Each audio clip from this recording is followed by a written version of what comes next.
Nous sommes dans la deuxième partie de notre vidéo. Si tu as commencé par cette vidéo, je vais te prier donc d'aller suivre la première vidéo. Nous parlons aujourd'hui des 10 commandements du mariage, des principes pratiques qui vont t'aider, n'est-ce pas, à rendre ton mariage meilleur, selon Ed Young. Donc, je vous dis encore bonjour ou bonsoir, ça dépend à quelle heure vous me recevez. Je suis Niclette, votre host de cette émission. Alors, sans plus tarder, nous allons continuer. J'avais parlé des 5 commandements. Le 6e commandement, tu dois fuir toute tentation sexuelle, en ligne ou autrement. Donc, toute tentation, quand on parle, toute tentation sexuelle, vous savez, même dans la Bible, on dit « fuyez la tentation », on ne dit pas « résister ». Quand vous avez accepté un monsieur ou une dame pour le mariage, alors dans vos vœux, on vous dit de rester avec la même personne. Donc, il faut fuir toutes les tentations. Mais qu'est-ce qu'on remarque dans beaucoup de couples maintenant? Il y a ceux-là qui vont dire, c'est dire que voilà, non, moi je ne trompe pas ma femme, je suis en ligne, je parle sur WhatsApp, je parle sur Facebook, je parle sur Instagram avec des dames, on ne s'est jamais vu, et voilà, et voilà. Mais on remarque qu'à travers ces conversations, il y a ceux-là qui continuent à avoir des relations comme ça. Et dans ces relations, ils s'envoient des photos, des nudités, des vidéos, des nudités, ce qui va t'amener à une tentation quelconque. Vous avez une dame à la maison, ou un monsieur à la maison, qui est assis, qui ne sait rien du tout, et vous êtes en train de converser avec une personne en ligne.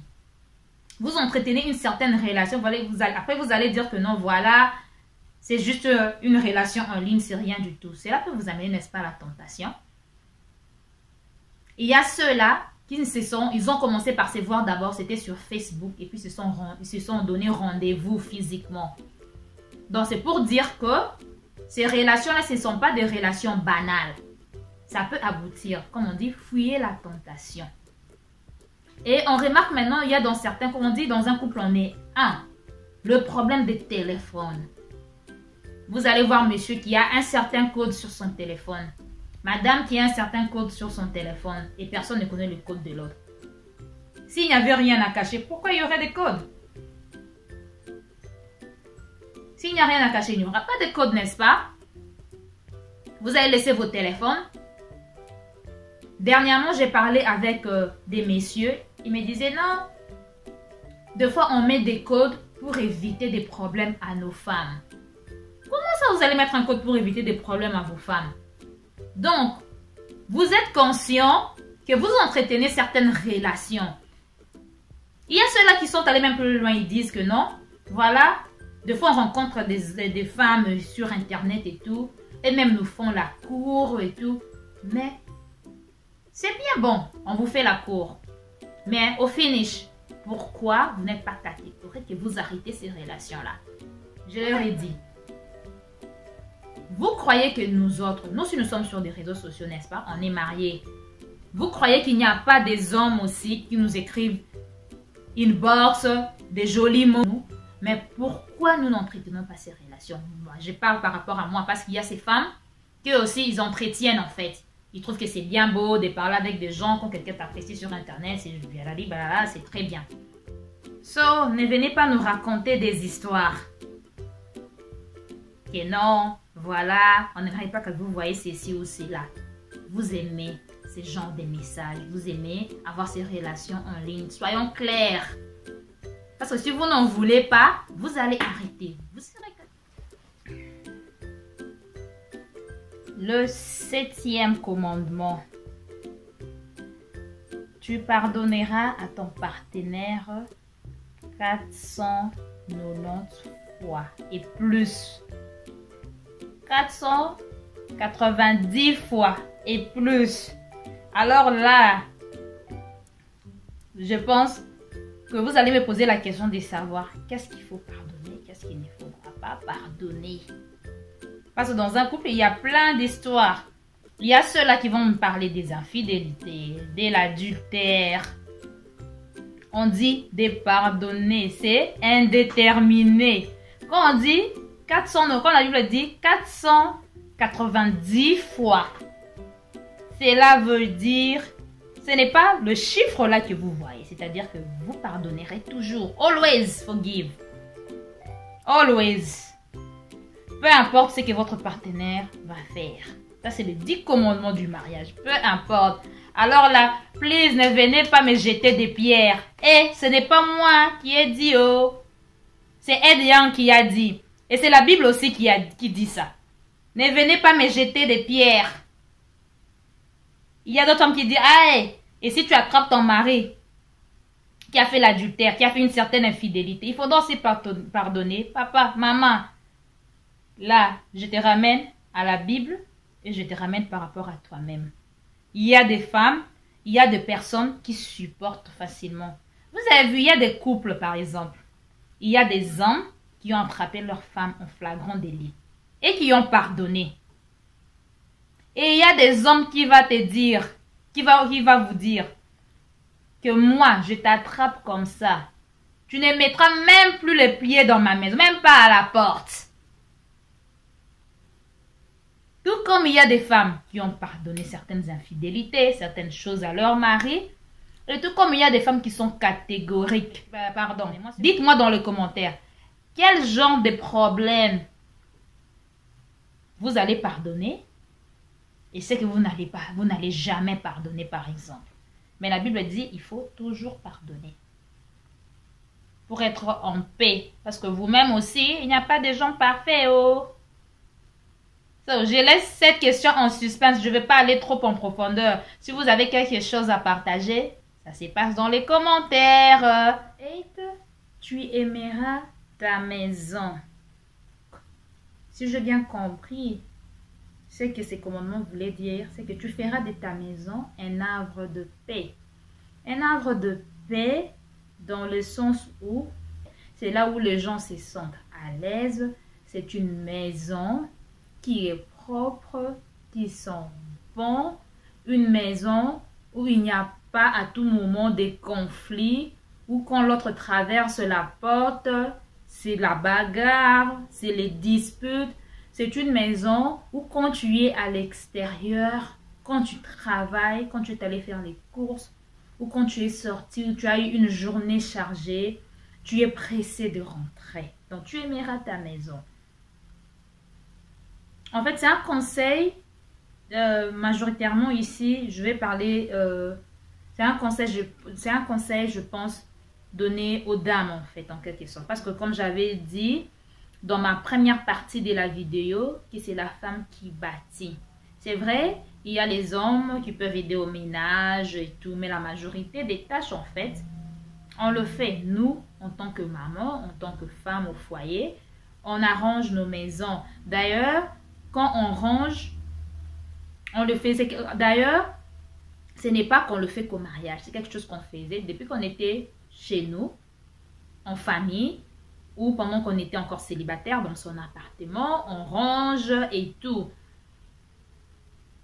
Une maison qu'on aime, c'est une maison où il y fait beau vivre. Ou quand l'autre est parti et sorti, il est pressé ou elle est pressée de rentrer. Ce n'est pas une... Fait de sorte que il y fait bon vivre. Où tout est en ordre, où c'est propre, où ça sent bon. On fait des efforts, on travaille. C'est vrai, on est dans des pays où on est très busy ici, où tu vas travailler 8 heures, 10 heures, d'autres même 12 heures par jour. Mais il faut faire des efforts. Ce sont ici, par exemple, pour nettoyer. Des fois, on ne le fait pas chaque jour. Des fois, on le fait le week-end, par exemple. Chaque jour, on clean juste un peu au-dessus, quoi. En profondeur, c'est le week-end. Il faut se donner le temps de nettoyer. Ce n'est pas une maison, quand l'autre va aller dans la salle de bain, il y a les marques des savons, où c'est sale, c'est tout noir. La toilette, c'est jaune, on ne sait même pas utiliser. Ou quand on vient au salon, la personne s'assied là-bas en bas, c'est le diaper du bébé qui est resté où ça sent le pipi. Oui, les mamans, il faut faire des efforts. C'est ça, il faut faire des efforts. Quand on fait des efforts, même pour vous-même, c'est une maison où on se sent bien en santé. Parce qu'on respire très bien, l'air est bon et tout. Ce n'est pas une maison où il y a de la saleté, on entre dans la cuisine, il y a la saleté de l'autre côté depuis qu'on avait préparé, ça fait 2-3 jours, la vaisselle là-bas, la cuisinière sale et tout. On nous a toujours dit chez nos mamans, une femme doit être propre. Une femme à la maison, tu dois savoir entretenir ta maison. C'est comme si tu entretenais ton propre corps. Quand tu te laves, tu te maquilles, tu t'habilles, tu mets ton vernis. Quand tu sens bon, c'est la même chose que tu fais avec ta maison. Parce que là où tu sors, là où tu prépares ta cuisine, elle doit être propre. C'est là que sort la nourriture que les gens vont manger. Là où tu te laves toi-même, ta salle de bain doit être propre, la toilette doit être propre. Là où tu accueilles les gens, c'est dans ton salon, ça doit être propre. Même quand il y a les enfants, il faut faire des efforts. Je ne dis pas que c'est facile. Parce que nous sommes ici sur YouTube, il y a ceux-là qui vont dire, hey, vous croyez que c'est facile à faire et tout, vous parlez juste. Non, non. Ce sont des réalités qu'on vit tous. Moi-même, je vis ici dans la diaspora. On connaît les réalités, mais on fait des efforts. Ce n'est pas comme on t'avait laissé, madame. Depuis qu'on t'avait laissé le matin avec un cinglé et un pan, depuis que tu avais commencé à faire le ménage, avec tes cheveux en antenne comme chez nous en Afrique, ou tes cheveux tressés là, comme des avenues. Depuis qu'on t'avait laissé dans cet état-là, en train de transpirer, et monsieur qui rentre, il va te trouver dans le même état. Plein de maris surtout qui se plaignent, se disent, ah, quand j'avais épousé ma femme, elle était tout le temps là, de jolis cheveux, un bon maquillage, les ongles faits. Maintenant, quand je rentre deux fois, il y a une confusion. Elle est là, elle se laisse faire, elle a les cheveux bizarres à la tête. On peut bien être avec un cinglé, avec un joli jogging, deux fois, même un joli pyjama, c'est le soir, mais on est bien. Ce n'est pas quand on se maquille, ça ne veut pas dire seulement qu'on sort. Non, il faut se faire belle aussi pour soi-même aussi. Il faut bien se sentir dans la peau en fait. Quand je parle d'une maison qui est accueillante, même vous les personnes qui y vivez. Et surtout quand il y a les enfants, c'est encore plus difficile parce qu'ils mettent du désordre et tout. Vous savez comment vous disciplinez vos enfants. Mais il faut rendre la maison accueillante. Aimez vos maisons comme vous vous aimez aussi vous-même, comme vous aimez aussi vos maris. Le 9e commandement, tu recommenceras encore et encore. Qu'est-ce que tu recommenceras encore et encore? Si tu tombes, s'il y a eu des conflits, si vous avez il y a eu adultère par exemple, si il y a eu des échecs dans votre mariage, il ne faut pas laisser tomber. On dit tu recommenceras encore et encore. Si tu veux sauver ton mariage, tu donneras la chance à l'autre pour que vous puissiez encore avancer. Il y a plein de théories qui disent que voilà, si par exemple un homme triche, on dit cheater is always a cheater. Donc, celui qui triche, il sera toujours tricheur. Celui qui est infidèle, en fait, il restera toujours un infidèle. Mais on dit, dans le mariage, j'avais dit tout à l'heure qu'il fallait pardonner. Enfin, nous-mêmes, à travers nos proches, nous voyons comment il y a ceux-là qui sont passés par des ruptures, par exemple, par des divorces et tout. Il y a plusieurs raisons. C'est vrai, on dit que c'est facile. On dit, ah, pardonner seulement. Ah, pardonner, c'est facile à dire. Mais pour appliquer, c'est vrai que c'est difficile. Mais comme je dis, chaque personne a son cœur. Il y a des fautes que d'autres pardonnent et d'autres ne pardonnent jamais. Ils se disent, ok, je veux le pardonner, mais je ne vais plus revenir avec lui. Je ne vais plus revenir avec elle. Donc, c'est fini, c'est fini. Mais on dit, dans les 10 commandements du mariage, tu recommenceras encore et encore. Il faudra pardonner. C'est à toi, il faut savoir faire des concessions. C'est à toi de voir, mon cher, ma chère, tu en es où avec ton mariage? Quel problème tu as traversé? Est-ce que tu es catégorique dans tes décisions, que voilà, je ne reviendrai plus sur ceci ou cela, et nous ne reviendrons plus ensemble, c'est fini, ou c'est comment? Tu recommenceras encore et encore, donc tu feras des efforts pour reconquérir ton partenaire. Si vous êtes conscient que vous avez commis des erreurs, que vous avez blessé l'autre, pour la bonne marche de votre foyer, il faudra savoir s'humilier, approcher l'autre, n'est-ce pas? Et essayer de reconquérir l'autre partenaire. Voilà ce que je peux dire par rapport à cela. Avant de passer à notre 10e commandement, je vais vous prier donc de vous abonner et de partager. Pourquoi ne pas commenter? Pourquoi ne pas donner vos idées? Parlez-nous de votre histoire, de ce que vous avez déjà vécu par rapport à ce que je viens de dire. Est-ce que nous sommes dans la bonne direction ou bien nous inventons? En tout cas, vos commentaires, vos remarques sont des bienvenus. Alors, nous allons passer pour finir à notre 10e. Le 10e commandement dit ceci: tu construiras une équipe qui gagne. Eh oui, tu dois construire une équipe qui gagne pour, n'est-ce pas, vivre un bon mariage. On n'est pas seul. Chez nous, on dit, un seul doigt ne peut pas laver le visage. Tu as besoin de toute la main en fait, de tous les doigts. C'est pour dire que dans le mariage, vous êtes à deux. Vous êtes papa et maman, monsieur et madame. Mettez-vous en place pour construire une équipe qui gagne. Vous voyez quand on voit des entraîneurs, par exemple, durant les matchs de football et tout, ou durant les préparations, quand ils vont jouer à un match, ils sont là en train de s'entraîner, en train, n'est-ce pas, d'inventer des stratégies, comment ils vont faire pour n'est-ce pas, gagner le match et tout. C'est la même chose dans les mariages. Il faut créer une équipe qui gagne. Quand on dit de les créer, donc il faut fabriquer. C'est vous, en fait, qui devez faire que votre mariage réussisse. Quand vous formez une équipe entre messieurs et madame, vous devez vous mettre ensemble. Si vous voyez bien, tous les 10 commandements, en fait, c'est réglé. Pour être ensemble, vous ne devez pas être séparés. Vous ne devez pas être des ennemis. Vous ne devez pas être en conflit. Donc, le tout se résume à être ensemble, à avoir beaucoup d'amour, à se donner les idées, à soutenir l'autre dans les projets pour que vous puissiez avancer. Quand on dit soutenir l'autre, on dit de créer une équipe qui gagne, ça dépend de quel business vous êtes. Ça dépend de quel business vous voulez faire. Il y a d'autres qui sont des couples qui servent à l'église. Il y a d'autres qui ont propre leur business. Il y a d'autres qui n'ont pas leur propre business, mais vous travaillez dans des compagnies. Mais vous faites que votre mariage marche en fait. C'est ce que ça veut dire. Vous devez être une équipe qui gagne à tous les coups. Une équipe qui se supporte malgré les difficultés, malgré tout ce qui peut arriver, avec bien sûr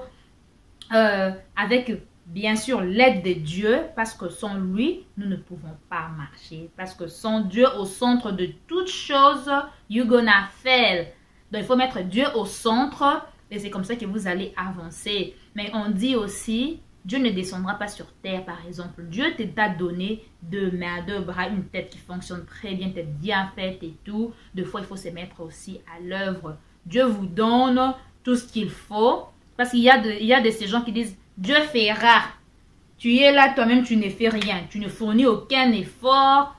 Tu ne vas pas frapper des portes. Tu attends que Dieu puisse descendre, faire descendre la manne sur toi. Donc, avec l'aide de Dieu, tu pries comme un bon chrétien.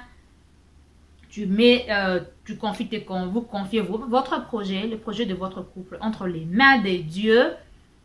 Après, vous allez en pratique également. Vous vous renseignez comment on fait ceci ou cela. Si vous êtes un couple entrepreneur, vous allez voir qu'est-ce que vous allez faire, quel business par exemple et tout. Ou bien même si vous n'êtes pas dans le business, vous avez une équipe qui gagne, vous allez vous dire, ok, nous avons réussi tel argent, mon mari gagne autant, moi je gagne autant. Si on met ça ensemble, qu'est-ce qu'on peut faire par exemple pour faire avancer notre maison? Qu'est-ce qu'on peut faire pour les enfants? Qu'est-ce qu'on peut faire pour nous-mêmes et tout. Donc être une équipe, être ensemble, c'est ça en fait le mariage. Donc voilà, je vais parler aujourd'hui des 10 commandements du mariage. Je vous ai dit dans la première vidéo que le livre se trouvait sur Amazon. Moi, je l'ai reçu comme cadeau de mon père. Alors, je décidais, en fait, je trouvais bon de partager avec vous. Parce que je trouvais que c'était intéressant, c'était des bons conseils et tout. Je ne voulais pas garder ça pour moi-même. Alors, je vous dis au revoir aujourd'hui et on va se retrouver très prochainement dans une vidéo des Spirit Show. See you!